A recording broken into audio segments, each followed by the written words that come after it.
नमस्कार और स्वागत है। आज हम एक ऐसी किताब के विश्लेषण में उतर रहे हैं जिसके केंद्र में है एक वैश्विक षड्यंत्र का विचार।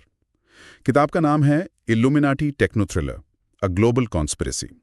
हमारे पास देखिए इस किताब का एक सारांश है और समीक्षा भी है, और हमारा मकसद है इस जानकारी के आधार पर किताब के मुख्य विचार, कहानी की रूपरेखा, इसकी शैली और क्या चीज़ें इसे खास बनाती हैं या कहाँ ये कमज़ोर पड़ती है, इसे समझना। तो सोचिए जरा, एक दुनिया जहां पर्दे के पीछे से एक गुप्त संगठन सब कुछ चला रहा है, आपकी अर्थव्यवस्था, ऊर्जा, यहां तक कि आपका खाना भी। ये किताब इसी रोमांचक और शायद कुछ लोगों के लिए डरावने विचार को लेकर बुनी गई है। आइए इस समीक्षा की मदद से इस कहानी की दुनिया को समझने की कोशिश करते हैं। तो सबसे पहले बात करते हैं कि ये किताब आखिर है किस बारे में। जानकारी के मुताबिक ये एक क्रिश्चियन टेक्नो थ्रिलर है।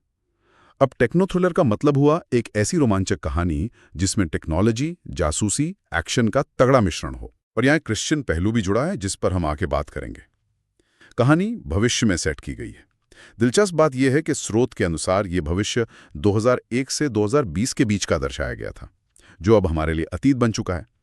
कहानी का दिल है इल्यूमिनाटी नाम का एक बेहद शक्तिशाली और गुप्त संगठन। इल्यूमिनाटी, जिसका नाम अक्सर असल दुनिया में भी वैश्विक षड्यंत्रों की कहानियों से जुड़ा जाता है, यहाँ कहानी में धीरे धीरे पूरी दुनिया की अर्थव्यवस्था, ऊर्जा के स्रोतों और यहाँ तक कि खाने पीने की सप्लाई पर भी अपना शिकंजा कस लेता है। नियंत्रण की बात हो रही हो तो जाहिर है कहानी में टकराव भी होगा। इस ताकतवर संगठन के सामने खड़ा होता है कहानी का नायक, एक हैकर। ये अकेला व्यक्ति इस विशालकाय संगठन की योजनाओं का पर्दाफाश करने और लोगों को इसके चंगुल से बचाने की कोशिश करता है। तो एक तरफ है हाईटेक कंट्रोल, वैश्विक साजिश, और दूसरी तरफ एक इंसान की लड़ाई। समीक्षा ये इशारा करती है कि किताब में तकनीक का इस्तेमाल, बड़े पैमाने पर षड्यंत्र और धार्मिक विश्वास, इन तीनों का एक खास संगम देखने को मिलता है। ये मिश्रण ही शायद इसे एक अलग पहचान देता है। बिल्कुल, तकनीक, षड्यंत्र और विश्वास का संगम, ये सुनने में ही काफी पेचीदा लगता है। अब बात करते हैं लेखक की।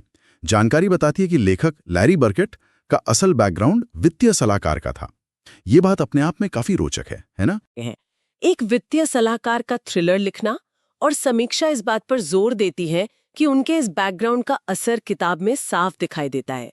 जिस तरह से पैसे के लेन देन, वैश्विक अर्थव्यवस्था के काम करने के तरीके और सिस्टम पर नियंत्रण स्थापित करने की कोशिशों का वर्णन किया गया है, उसमें एक तरह की बारीकी या कह सकते हैं विश्वसनीयता नजर आती है।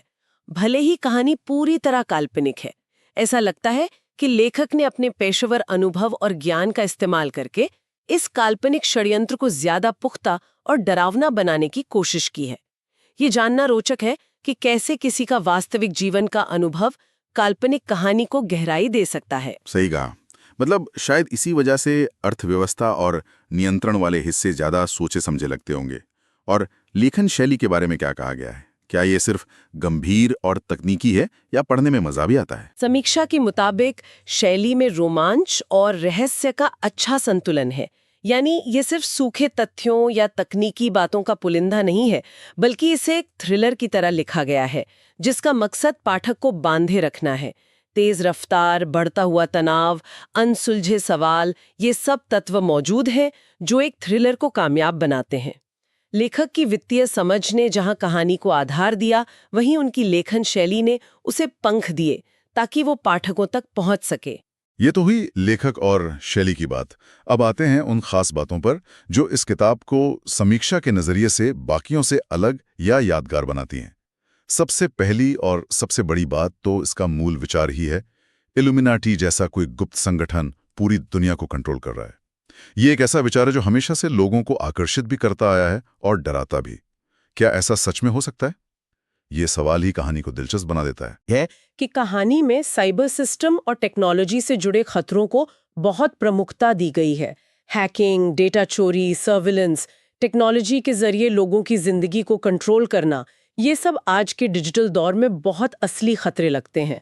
किताब भले ही कुछ साल पहले के भविष्य की कल्पना पर आधारित हो, लेकिन टेक्नोलॉजी पर हमारी बढ़ती निर्भरता और उसके संभावित दुरुपयोग का मुद्दा आज भी, बल्कि शायद पहले से कहीं ज्यादा प्रासंगिक है। ये कहानी शायद उन चिंताओं को छूती है जो हम सब कहीं न कहीं महसूस करते हैं। हाँ, ये साइबर वाला पहलू